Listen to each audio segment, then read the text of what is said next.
এই সুন্দর ফুল, সুন্দর ফল। আসসালামু আলাইকুম ওয়া রাহমাতুল্লাহ।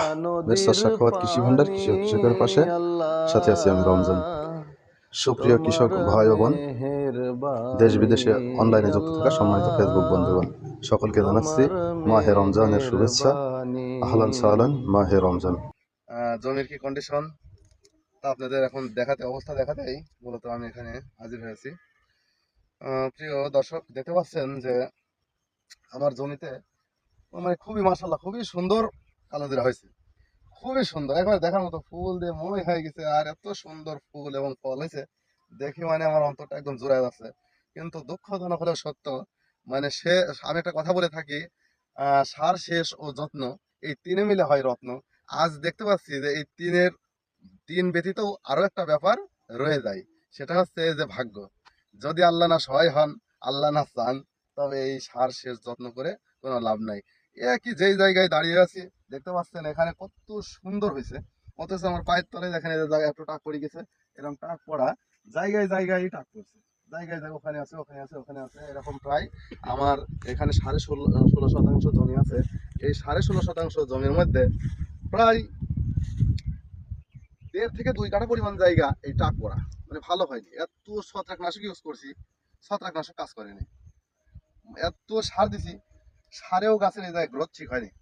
মূলত সমস্যাটা কি আমি নিজেও ভালো বুঝতে পারিনি, তবে আমি ধারণা করতে পারছি এখানে আমি এই বীজ বপনের পরে একটা আগাছানাশক ইউজ করেছি।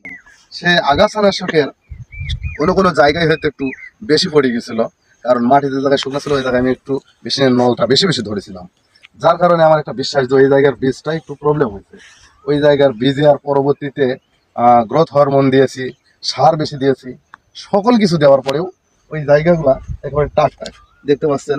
অনেকবার নিড়ানি দিয়েছি, তারপরে ঘাসও এই জায়গায় আবার আগাছানাশক দেওয়ার পরে ঘাসও বেশি, আবার ফসলও ভালো হয়নি, অনেকটা টাক পড়া। তো এতে করে আমি দেখতে পাচ্ছি যে আমার জমিতে ফলন কিছুটা ব্যাহত হতে পারে, তবে ফলন ব্যাহত হলেও আমি একেবারে শঙ্কিত নই।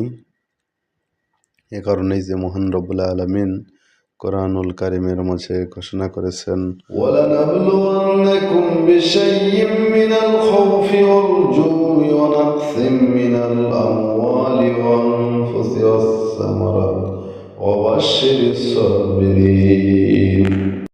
আর আমি অবশ্যই তোমাদেরকে পরীক্ষা করব কিছু ভয়, ক্ষুধা এবং জানমাল ও ফসল আদির স্বল্পতার মাধ্যমে, আর তুমি ধৈর্যশীলদের সুসংবাদ দাও। সুতরাং আল্লাহ রাব্বুল আলামিন যেন আমাদেরকে ধৈর্য ধারণ করার তৌফিক দান করেন, তিনি যেন ধৈর্য ধারণকারী ব্যক্তিদের কাতারে আমাকে সামিল করেন। তিনি চাইলে অসংখ্য বারাকা দিয়ে আমাকে ভরে দিতে পারেন। এই আশা, এই বিশ্বাস নিয়ে আমি আছি। মহান আল্লাহ যেন আমার ফসলে পর্যাপ্ত বারাকা দান করেন। সকলের সুস্বাস্থ্য এবং দীর্ঘায়ু কামনা করে আজকের মতো বিদায় নিচ্ছি। দেখা হবে পরবর্তী কোনো ভিডিওতে। আসসালামু আলাইকুম ওয়া রাহমাতুল্লাহ।